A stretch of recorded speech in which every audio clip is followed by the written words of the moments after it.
اہل سنت اور شیعہ کی نماز میں وہ تھوڑا سا فرق ہے. اصل جو نماز کا ڈھانچہ ہے اس میں کوئی فرق نہیں ہے, خصوصیات میں فرق ہے.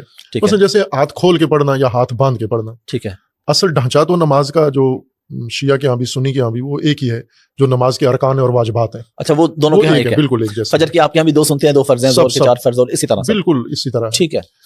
لیکن جو خصوصیات ہیں ان میں تھوڑا فرق ہے. جیسے وضو میں مثلا یہ اجتہادی مسائل ہیں, فقہی مسائل ہیں, یہ کوئی اعتقادی باتیں نہیں ہیں کہ شیعہ فقی نے آیا وضو سے یہ استنباط کیا ہے, اس طرح سے سمجھا ہے کہ وضو چہرہ دھونے اور بازو دھونے سے اور سر اور پاؤں کا مسح کرنے سے ہوتا ہے. لیکن اہل سنت کے ہاں وہ پاؤں دھو بھی لیتے ہیں اور سر کا مسح کرتے ہیں, پاؤں دھو لیتے ہیں اور دھوتے ہیں, اور دھوتے بھی. ایون اہل سنت کے ہاں بھی کہیں پہ پاؤں کا مسح بھی ہے.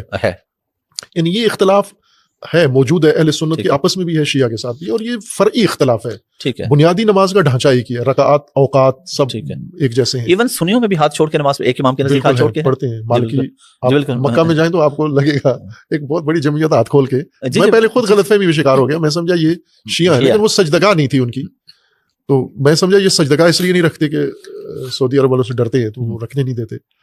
لیکن وہ پتہ چلا وہ سنی ہے, وہ سارے جو ہاتھ کھول کے نماز پڑھ رہے ہیں. مالکی فقہ کے جو مراکش اور ان ممالک سے آتے ہیں وہاں سے وہ مالکی فقہ کے پیروکار ہیں اور ہاتھ کھول کے نماز پڑھتے ہیں.